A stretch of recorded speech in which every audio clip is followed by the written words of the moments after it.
G'day guys, Jason here from Positive, and today I want to talk to you about a question I get a lot from property investors.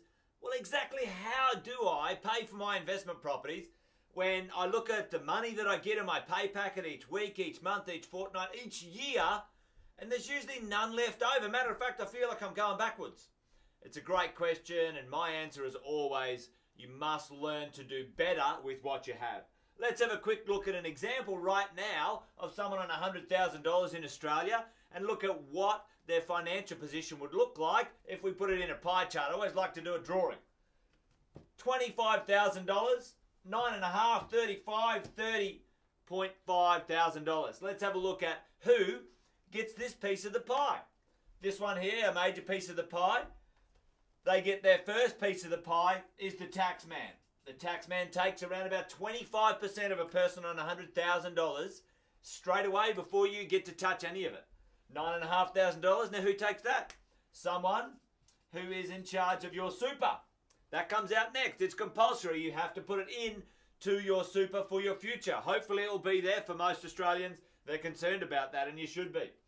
$35,000. The average Australian in Australia owning a home, having a house that they pay for, uses $35,000 on their home, or unbelievably in some of the states, places like Sydney and Melbourne, and some of them are renting. They can't even afford a home, and that's how much money that's going out of their pocket in rent, unbelievably.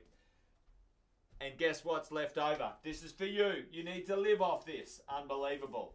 So I understand you get to the end of each week and you go, well, like I just can't do it, Jason. I've got kids, I'm married, I'm trying to save up for a holiday, I've got expenses. It just doesn't work. And you're dead right, it doesn't work. Trying to see where this is going wrong is usually very hard for most people. Our job is to say, hey, well, let's think about this. If you're able to purchase a property using some of the equity in your home, I call it lazy money. I'll go through that one day. Lazy money. We can purchase a property. But how can we afford that property if we haven't got any spare money? Well, this is how it works. Let's say we could buy an investment property of $500,000.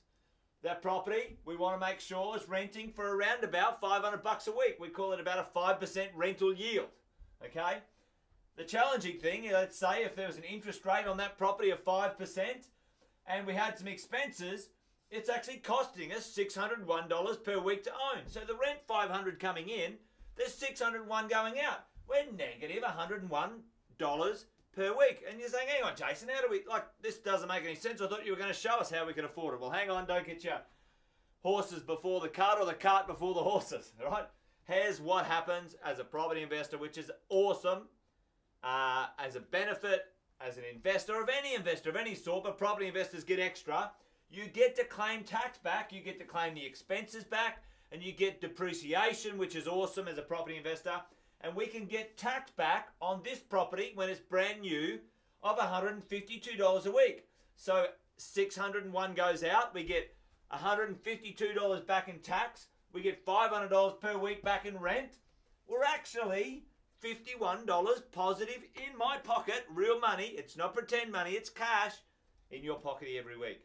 That's how we make it work. That's how you do it. Where did the money come from, guys? Because it didn't come from this money here that you didn't have to live on, red beans and rice. It came from this section you weren't using anyway. And this is what I say to people. You want to give that to the ATO, or do you want to grab a bit of it back because they're happy to give it back if you're a property investor, and you can use it to buy an investment property. I love it. I think it's a great idea. It's not an investment principle, by the way. It's just a bonus. For anybody who's an investor, you can get tax deductions and you can get some tax breaks. Use the money that you have already. How does it look? We have a look at, well, who pays for my investment property?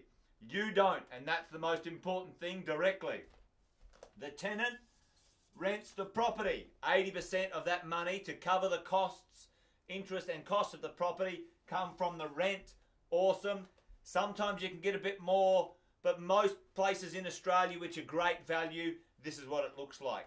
And for every single property investor, if they have a little shortfall, don't take it out of your pocket. Get your tax back, because the tax man will pay and cover the other part of your investment property shortfall, and that's the way we roll.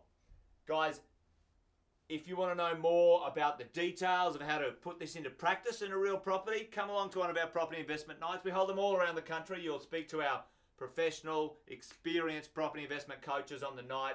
They'll show you how you do this. They'll show you how you take your lazy money, your lazy equity, the money that you're not using, all right, that you're not using, which is mostly this money here, mostly that money there, and put it to work.